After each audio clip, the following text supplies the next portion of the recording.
আব্বু, এইখানে একটা ঝাড়ু 5 টাকায় বিক্রি হয়, তো মুম্বাইতে কত দামে বিক্রি হবে? बेटा मुंबई में अनेक दाम में बिक्री होगा, 3 गुना 4 गुना दाम में बिक्री होगा।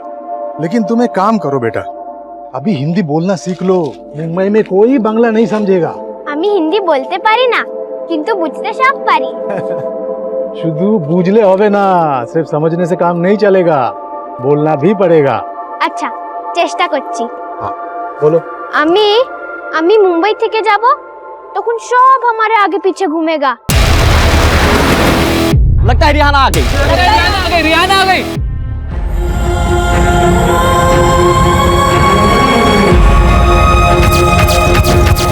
हम मेम बन जाएगा और फिर सब हमारा फोटो निकालेगा ऐसे।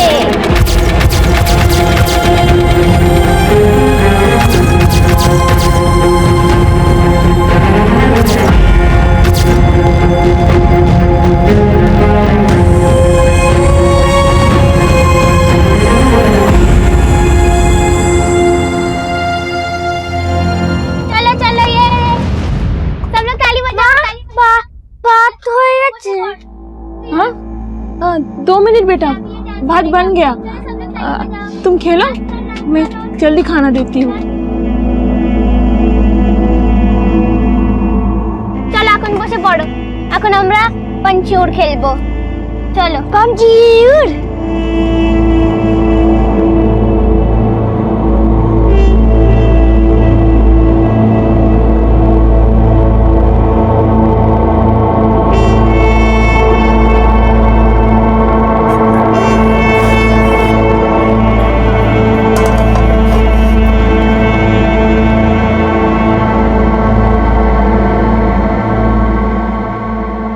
এসে গেছো? রেশন लेकर नहीं आए? किराने वाले झाड़ू नहीं लिए और उधार देने से भी मना कर दिया। बच्चे भूखे हैं, मैंने झूठ कहा, भात बन रहा है। क्या जवाब देंगे उन लोगों को? চলো চলো, সবাই ঘুমিয়ে পড়ো, আমি তোমাদের গান শোনাবো। চলো শুয়ে পড়ো সবাই। ভুক লাগিয়ে? হ্যাঁ জানি খিদে পেয়েছে, কিন্তু এখন ভাত তৈরি হতে সময় লাগবে না। আমি তোমাদের গান শোনাবো, চলো শুয়ে পড়ো। শুয়ে যাও।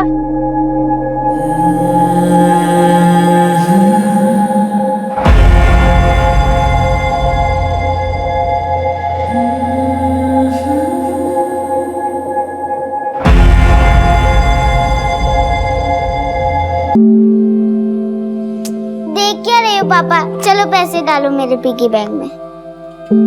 बेटा आप अपने पापा से रोज रोज अपने पिगी बैंक में पैसे डलवाते हो, क्या करोगे आप इतने सारे पैसों का? मैं बड़ी होके पेरिस जाऊंगी अकेले। पापा को साथ लेकर नहीं जाओगे? और बेटा वहाँ पर आप अकेले खो गए तो? जब पापा पुलिस ऑफिसर है तो खोने का क्या डर? अगर खो गई तो आप मुझे ढूंढ लो। रिहाना बेटा आजा। बेटा एप्पल खाने के बाद तुझे दवाई भी तो खानी है।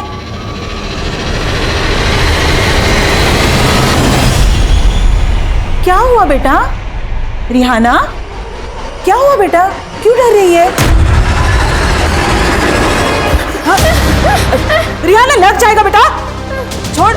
तुम्हें আমাকে মারতে চাও? मारना चाहता हमको? नहीं बेटा, हमें मारने देते नहीं। अम्मू को बुलाओ, बुआ को बुलाओ। पाटिल साहब लौकर आ। बेटा बेटा लग जाएगा, लग जाएगा बेटा, बेटा बेटा लग जाएगा। रिहाना रिहाना रिहाना रिहाना रिहाना रिहाना पाटिल से रिहाना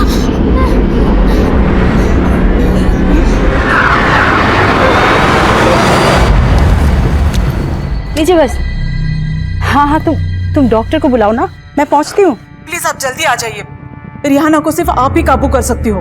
हाँ हाँ मेरी बेटी को ट्यूशन छोड़ के ही पहुंचती हूँ। Okay Rewa, Rewa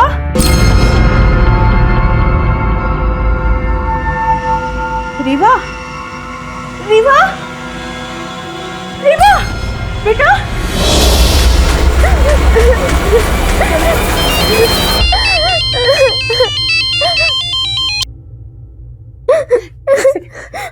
hello Ratna madam, ये तो सिर्फ ट्रेलर था। अगर तूने हमारी बात नहीं मानी ना तो तुझे पूरी फिल्म दिखा देंगे।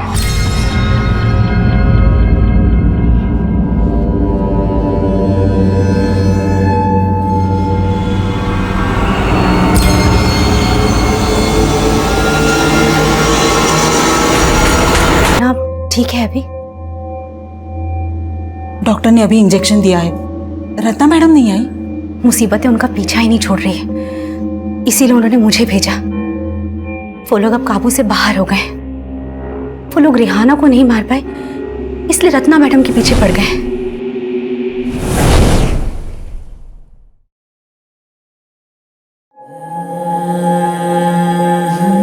देखो रत्ना, तुम रिहाना का हौसला हो। अब इतनी दूर आने के बाद अगर तुम भी पीछे हट गई तो उस बच्ची पे क्या बीतेगी? ऊपर से भले ही वो जिंदा रहे, लेकिन अंदर से वो टूट जाएगी।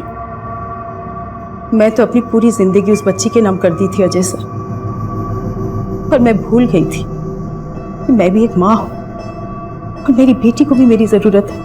वो लोग बहुत खतरनाक हैं और उनके वजह से मेरे हस्बैंड मेरी बेटी को लेकर अपनी माँ के घर चले गए और मुझे अपनी बेटी से मिलने तक नहीं दे रहे। अच्छा एक बात बताओ, उन्होंने तुम्हारे घर पे हमला किया, तुम्हें धमकी दी, तो फिर तुमने पुलिस कंप्लेंट क्यों नहीं की? क्या फायदा, पुलिस ने अब तक क्या क्या जॉब करेगी।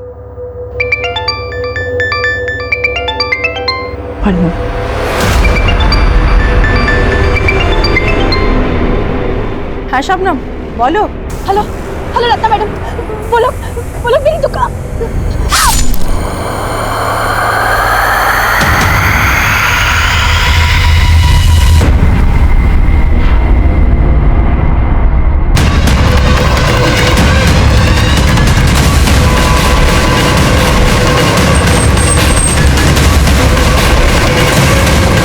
पीछे हटो।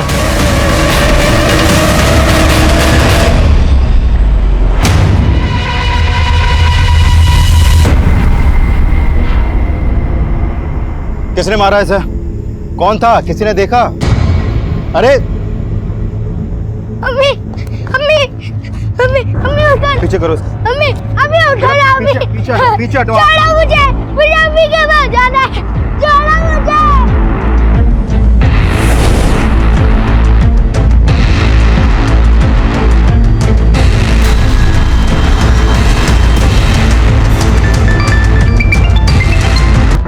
क्यों डरे हुए? उनके अंदर के डर को निकालना, उन्हें कॉन्फिडेंस में लेना भी तो हमारा ही काम है ना। चलो एक बार को मान लेते हैं कि शबनम को उन लोगों ने टारगेट बनाया जो रिहाना केस में सस्पेक्ट है, लेकिन उन्होंने शबनम को 1 साल के बाद टारगेट क्यों बनाया? रिहाना तो शबनम को 1 साल पहले मिली थी ना।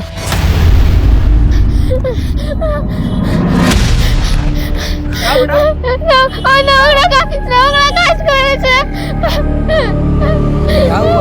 क्या हुआ?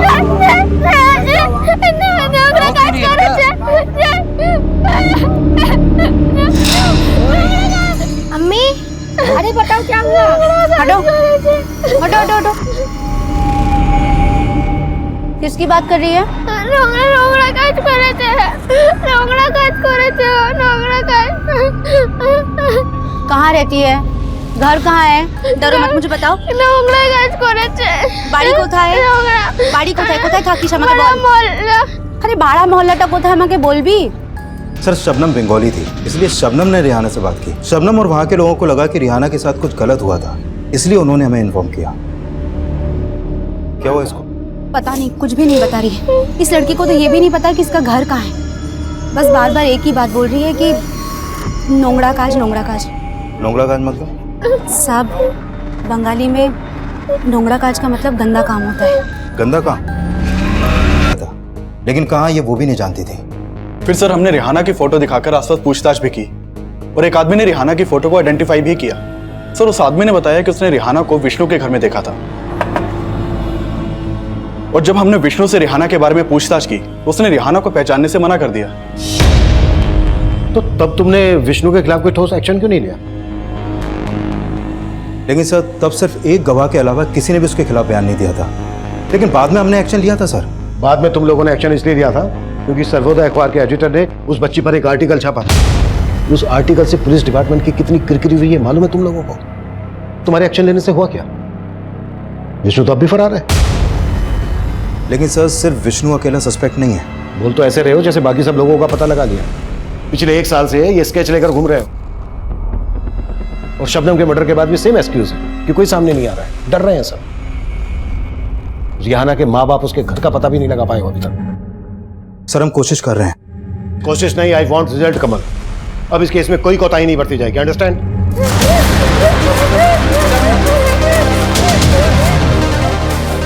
हेलो रत्ना मैडम, आपने रिहाना को जो बुक दी थी वो गुस्से में फाड़े जा रही है। हाँ सुनिधि, मैं जानती हूँ कि रिहाना मुझसे मिलना चाहती है, पर मैं अभी अपनी बेटी रीवा से मिलने जा रही हूँ। लेकिन मैडम रिहाना भी तो आपकी बेटी जैसी है, प्लीज एक बार आने की कोशिश कीजिए। हाँ हाँ मैं समझती हूँ, मैं टाइम निकाल के आऊँगी। ओके रिहाना, रिहाना बेटा।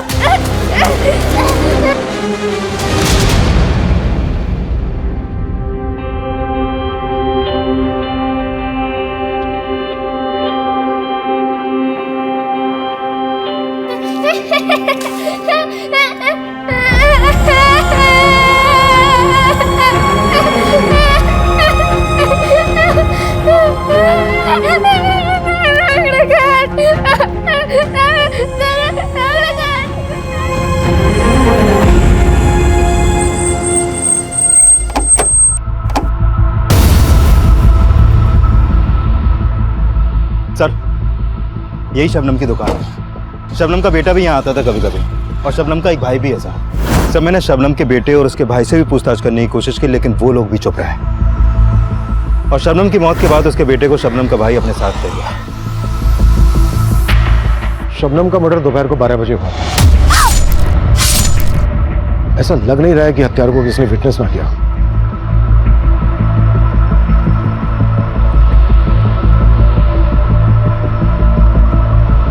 Hey!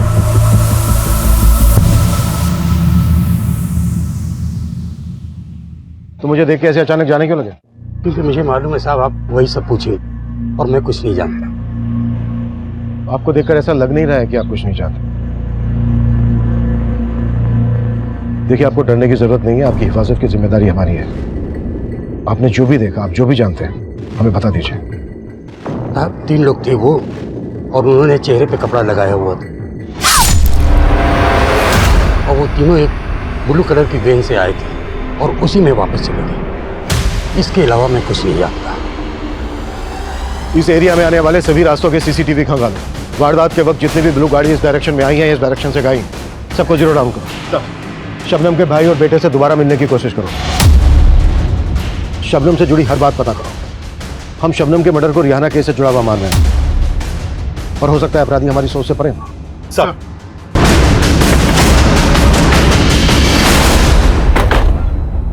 तुम लोग यहीं पे वेट करो।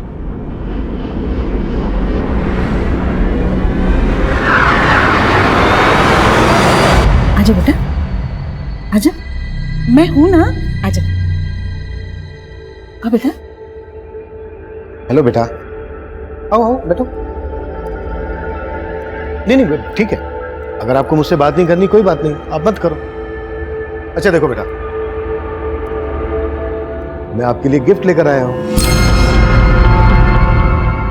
ये लो।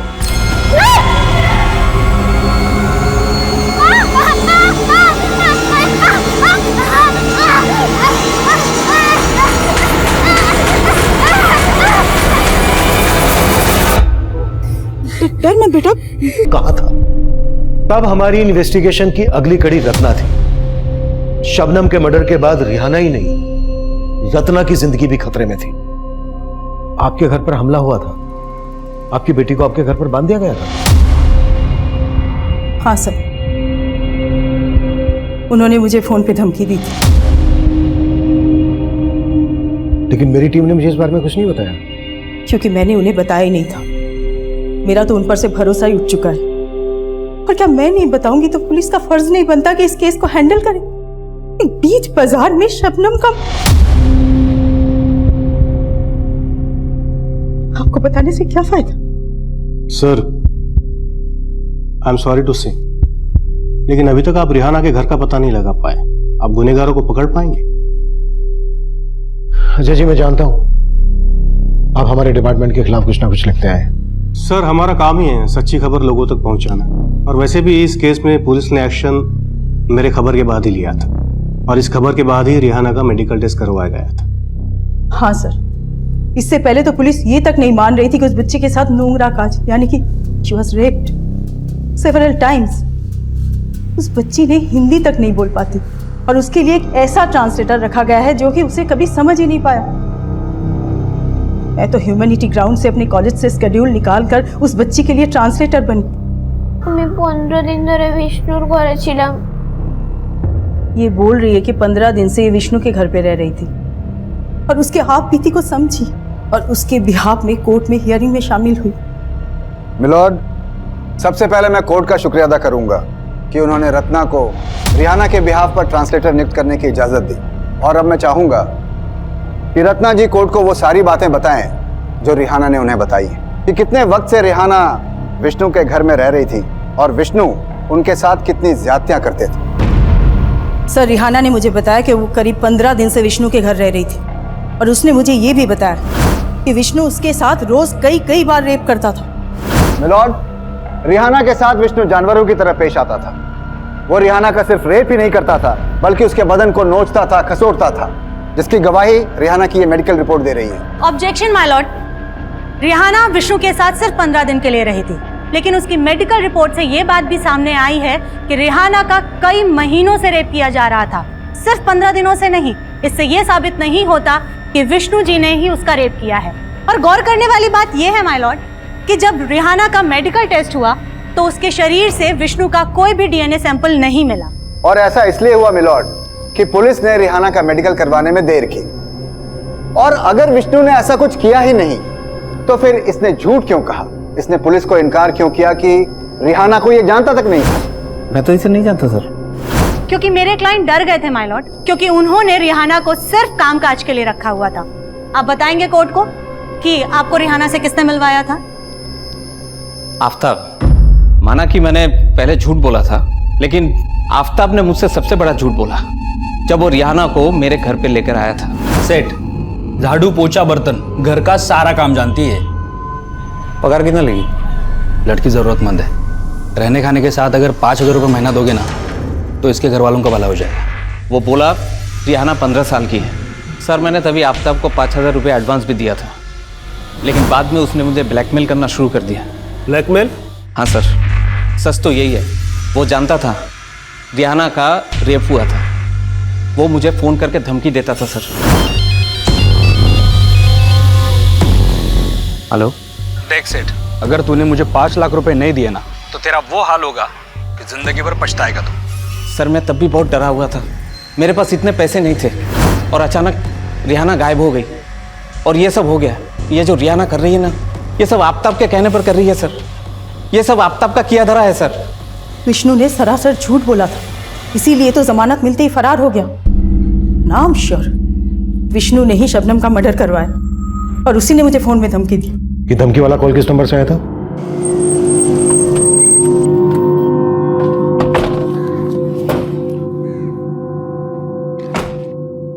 पाटिल, इस नंबर की डिटेल निकालो।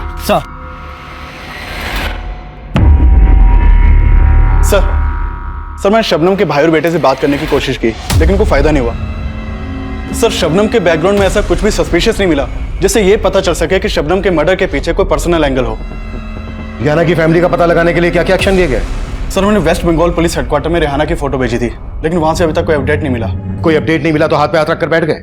अब सर मत झुकाओ इस तरह से, तुरंत वेस्ट बंगाल के लिए निकलो, और जब तक रिहाना की फैमिली का पता नहीं चल जाता है वापस मत आना। सर।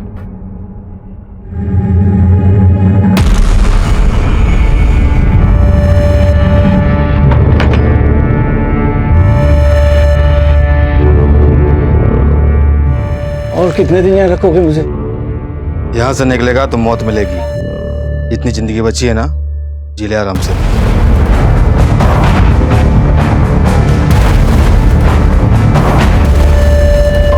कमिंग सर, मैंने उस ब्लू कलर के वैन का ट्रायल चेक किया जिसमें शबनम के हत्यारों को जाते हुए देखा गया था।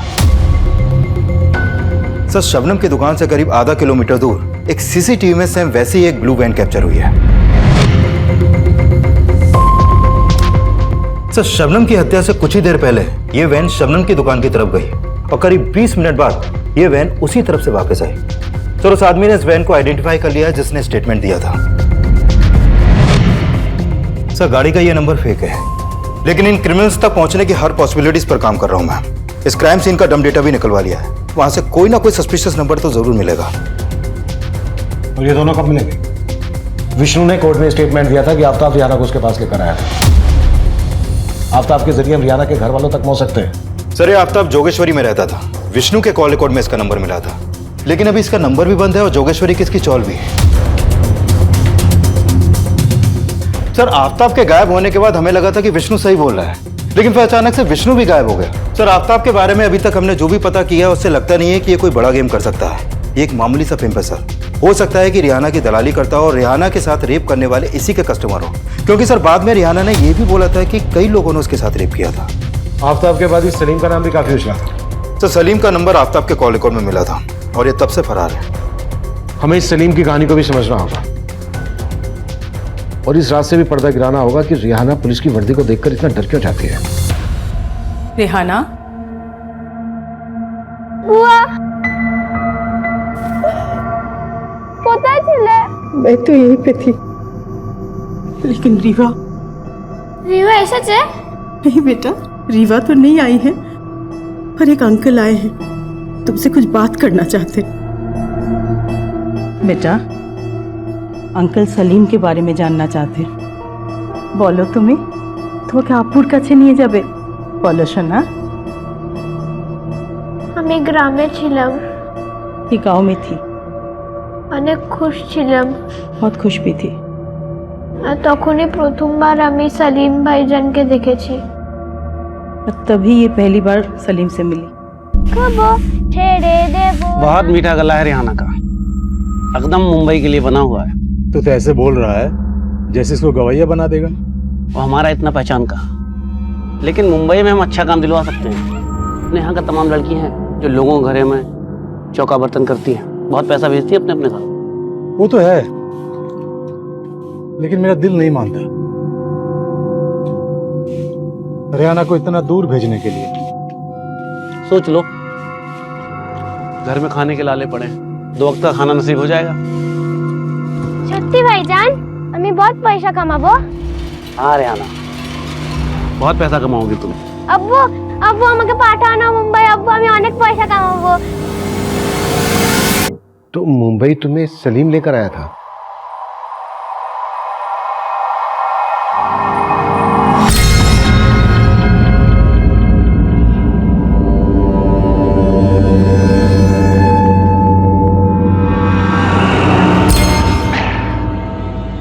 चल तुम्हारा एक फोटो ले लेते हैं, काम के लिए जरूरत पड़ेगी।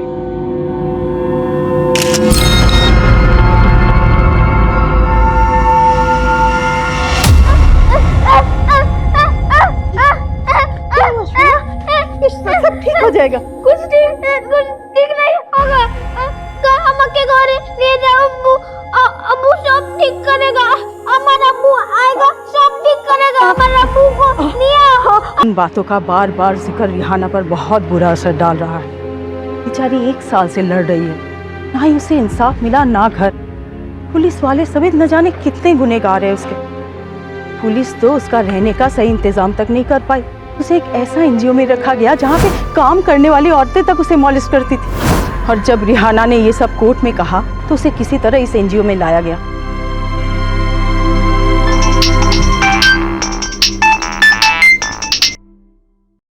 हाँ कमल। सर जिस नंबर से रत्ना को थ्रेट कॉल की गई थी वो नंबर फेक आईडी से लिया गया था, और जिस समय रत्ना को कॉल हुई थी उस समय वो नंबर मीरा भाईंदर में एक्टिव था। और जब उस नंबर के कॉल रिकॉर्ड निकाले तो उसमें एक और नंबर मिला सर, और वो नंबर भी फेक आईडी से लिया गया था, लेकिन वो नंबर अक्सर नाला सुपारा में एक्टिव रहता है। कमल, नाला सुपारा के इस नंबर को ट्रेस करो कि हमारे किसी सस्पेक्ट का नंबर हो सकता है। Okay sir. ओके। हम तब उन दोनों संदिग्ध मोबाइल्स नंबर की जांच में जुटे थे। वहीं वेस्ट बंगाल में रिहाना के परिवार की तलाश भी जोरों पर थी। तभी हमने उन दोनों नंबर्स में से एक नंबर को नाला सुपारा में ट्रैक किया।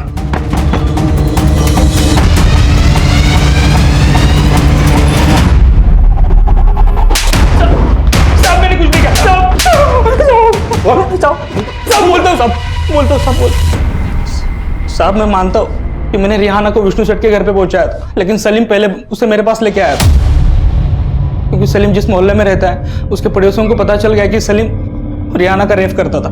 लेकिन तूने बड़ा सहारा दिया रिहाना को। तूने भी तो वही किया जो सलीम कर रहा था।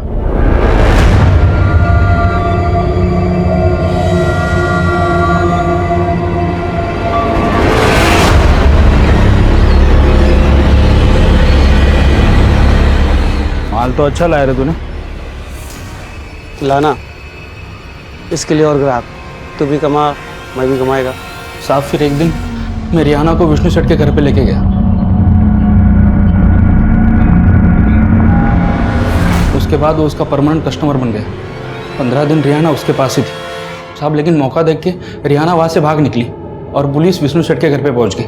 विष्णु सेठ ने फ़ोन करके मुझे सब कुछ बता दिया, तो साहब मैं डर गया और गायब हो गया। लेकिन विष्णु तो बोल रहा था कि तू उसको ब्लैकमेल कर रहा था, और रिहाना ने वही किया जो तूने उससे करने के लिए कहा था। झूठ बोल रहा था साहब। इस वक्त विष्णु कहाँ है? मालूम नहीं साहब। और सलीम? उसके बारे में पता नहीं मुझे साहब। इस नंबर से तुझे कॉल कौन करता था? सलीम, लेकिन मुझे नहीं पता साहब कि सलीम अभी कहाँ पे। इसी नंबर से प्रोफेसर रत्ना को भी कॉल किया गया था, धमकी दी गई थी, उनकी बेटी को घर पर बांध दिया गया था।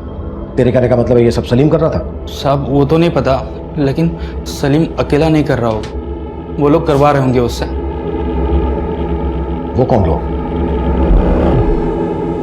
तू वहां आराम से दारू पी रहा है और मैं यहाँ पे वड़ा पाव खा खा के पक गया हूँ। मेरे को निकाल यहाँ से, तो अगर मेरा माथा ठनक गया ना तो सीधा पुलिस के पास जाके सबके काले चिट्टे खोल दूंगा मैं। अरे मैं खुद फंसा हुआ हूँ उन पुलिस वालों को रिहाना का ग्राहक बना के। गलती की मैंने। अरे खुद को बचाने के लिए मेरी मार रहे हैं। वो जो बोल रहा है मुझे करना पड़ रहा है। किन पुलिस वालों की बात कर रहा था वो? साहब ये तो आपको सलीम ही बता सकता है। मैं ना ही सलीम के बारे में जानता हूँ, ना ही विष्णु के बारे में, और ना ही उन पुलिस वालों के बारे में।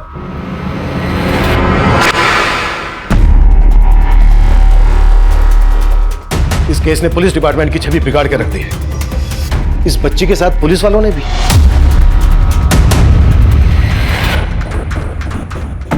डिस्गस्टिंग। अगर तुम लोगों ने थोड़ी भी चौकसी बरती होती ना तो आज सारे क्रिमिनल्स अंदर होते। अगर मीडिया ये इशू नहीं उठाता ना तो जितना तुम लोगों ने किया है वो भी नहीं करते। अब सर झुकाने से क्या होगा? विष्णु इस केस का प्राइम सस्पेक्ट था। तुमने इसे गिरफ्तार किया, कोर्ट में पेश किया, लेकिन जमानत मिलते ही गायब हो गया। क्या कर रहे थे तुम लोग? इतनी सी निगरानी नहीं रख पाए इस पर? कहीं ऐसा तो नहीं है कि तुम भी? सर अगर आपको वाकई में लग रहा है कि मैं उन क्रिमिनल्स के साथ हूं तो आप मुझे इस केस से हटा दीजिए।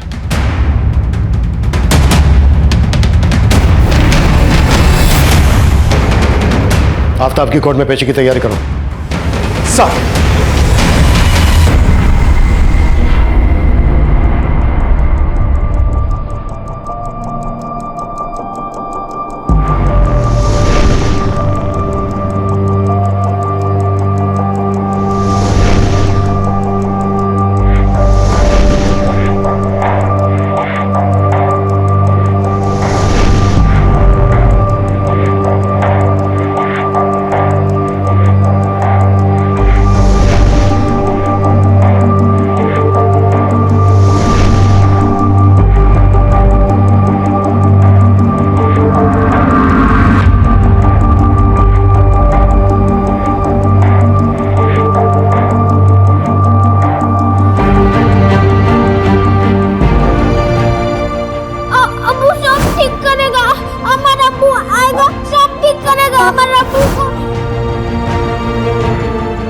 इस केस के दौरान जब जब मैंने मेरी बेटी का चेहरा देखा तब तब मुझे रिहाना की मायूसी का ख्याल आया। महज 12 साल की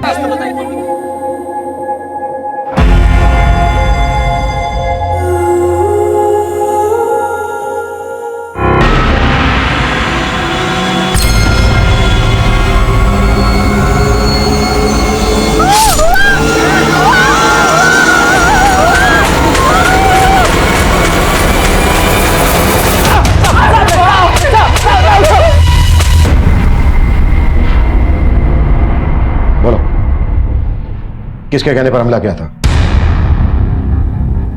पाटिल, जब तक ये मुंह ना खोले ना हाथ रुकना नहीं चाहिए। सर ये दोनों हिस्ट्री शीटर हैं, मुन्ना और विजय। रंगदारी और धमकी के केस में कई बार अंदर भी जा चुके हैं लोग। मतलब ये पक्का है कि किसी ने सुपारी दी है? सलीम या उन पुलिस वालों में से ही कोई होगा? हाँ गौतम। सर रेहाना के गांव का पता चल गया है। गंगा सागर के बड़ा गांव में रहती है रेहाना, तो मैं रेहाना के घर ही जा रहा हूँ। ग्रेट। रियाना के परिवार वालों से मिलने के बाद भी मुझे कॉल करना। ओके? Okay sir.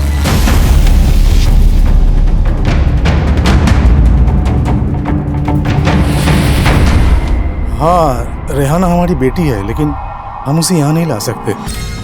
अब होने दीजिए उसकी किस्मत में जो है। आपको जरा भी अंदाजा है कि आपकी बच्ची किस हालत से गुजर रही है और आप उसे यहाँ घर पे नहीं लाना चाहते?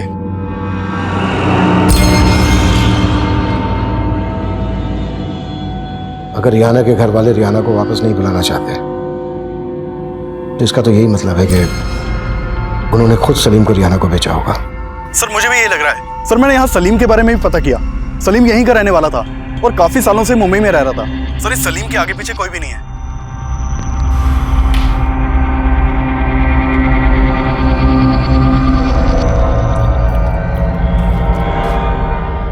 হ্যাঁ কেমন বাপ তুমি अपने बेटी से ही पालना झाड़ लिया। अम्मी बोलती बस अब इस घर में रेहाना का जिक्र नहीं होगा। जाओ काम करो अपना।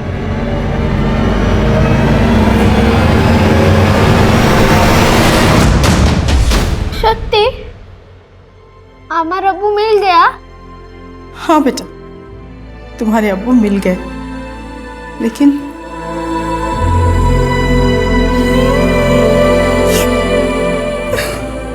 কেঁদো না। তুমি इसलिए रो रहा है ना कि আমি ছেড়ে चला जाएगा? हाँ बेटा, मैं इसलिए रो रही हूँ। तुम मुझे छोड़ के चली जाओगी ना? না না, আমি আমার আব্বুকে পাস তোমাকে নিয়ে जाएगा। আমি তুমি साथ रहेगा।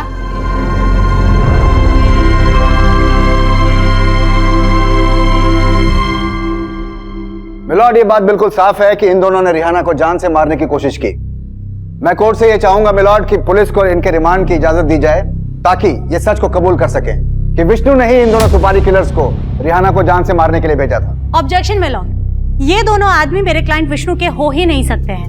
मुझे इस केस के इन्वेस्टिगेटिव ऑफिसर से कुछ क्वेश्चन पूछने की इजाजत दी जाए। इजाजत है।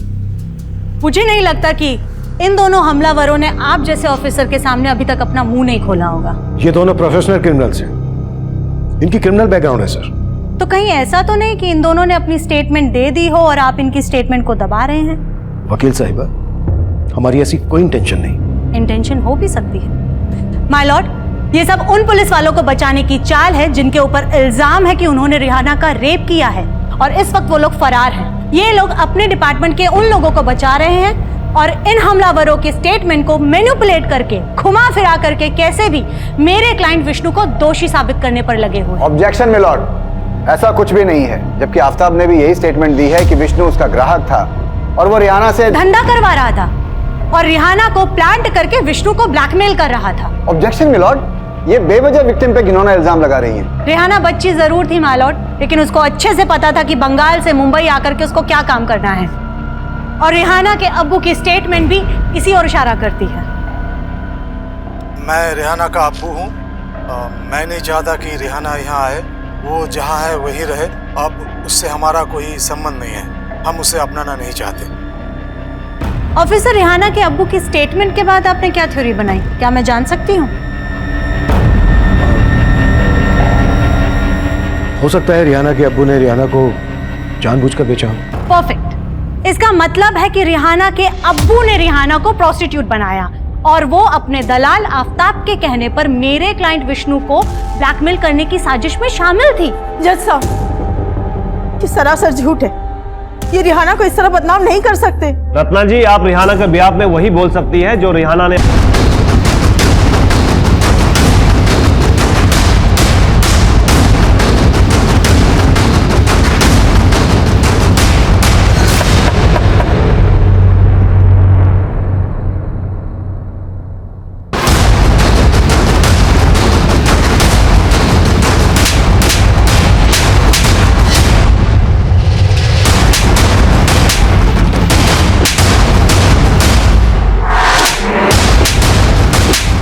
Order order. Now I am going to announce the verdict of the case. अदालत मानती है कि रियाना ऐसी विक्टिम है जिसका भरोसा तोड़ा गया है, और सबसे पहले भरोसा तोड़ा है सलीम ने, क्योंकि सलीम ने रियाना से झूठा वादा किया और उसे धोखे से मुंबई लाकर उसके साथ बलात्कार किया, और उसी की वजह से रिहाना को इन दो गैर जिम्मेदार पुलिस कांस्टेबल्स विक्रांत शिंदे और सुरेश पाठारे ने भी अपनी हवस का शिकार बनाया। और फिर सलीम ने रिहाना को आफताब को बेचकर उसे प्रोस्टिट्यूशन में धकेलने का घिनौना अपराध किया, और फिर आफताब से रिहाना विष्णु की दरिंदगी का शिकार बन गई। विष्णु ने रिहाना का न सिर्फ बलात्कार किया बल्कि उस पर इतना जुल्म किया कि उसके बाद रिहाना वहां से अपनी जान बचाकर भाग गई, और उसके बाद विष्णु को पुलिस कांस्टेबल विक्रांत शिंदे और सुरेश पाठारे ने गायब कर दिया।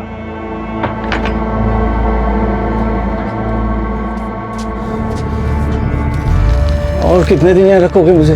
यहाँ से बाहर जाएगा ना तो मौत मिलेगी। जितनी जिंदगी बची है जी ले। क्योंकि इन्होंने सलीम के साथ मिलकर ऐसी आपराधिक साजिश रची जिसमें इन्होंने रत्ना और उसकी बेटी को टारगेट किया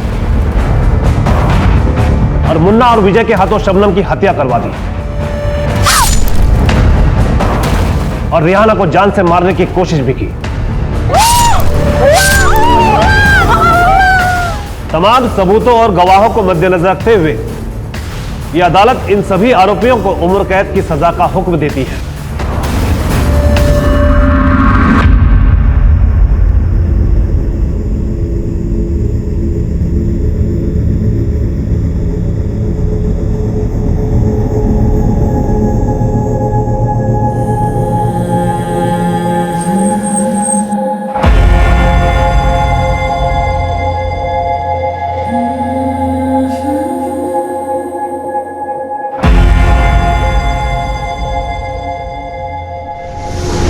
साहब, ऐसी बात नहीं है कि हम रियाना से प्यार नहीं करते, लेकिन मुंबई जाके उसे लाने का पैसा नहीं है हमारे पास। हम आपसे माफी चाहेंगे कि आपकी ये परेशानी हम पहले नहीं समझ पाए, पर इसके लिए आपको खर्चा उठाने की जरूरत नहीं है। हम रिहाना को खुद यहाँ पहुंचा देंगे।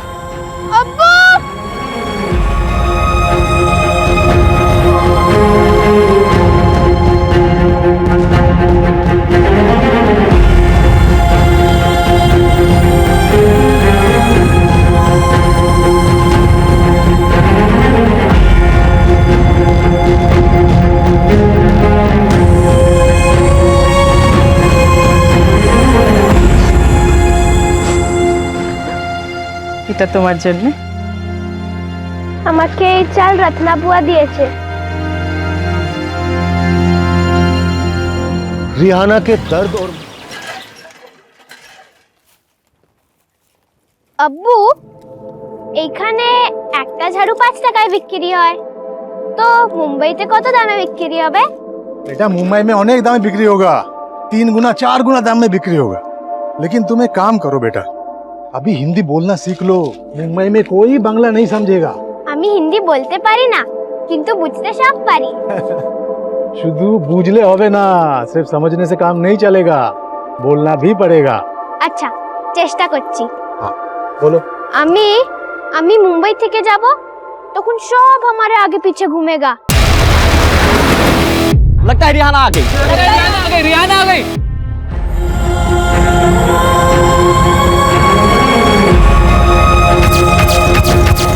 हम मेम बन जाएगा और फिर सब हमारा फोटो निकालेगा ऐसे।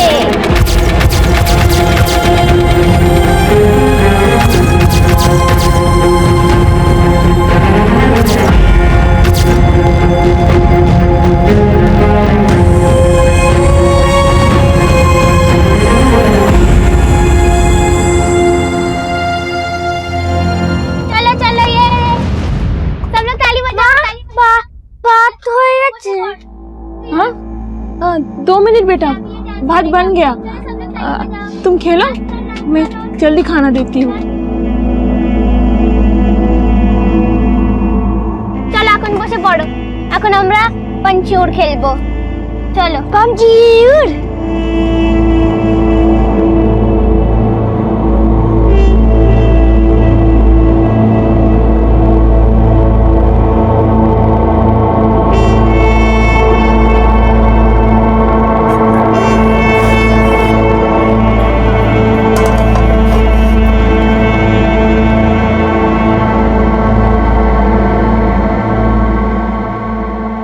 এসে গেছো? রেশন लेकर नहीं आए? किराने वाले झाड़ू नहीं लिए और उधार देने से भी मना कर दिया। बच्चे भूखे हैं। मैंने झूठ कहा, भात बन रहा है।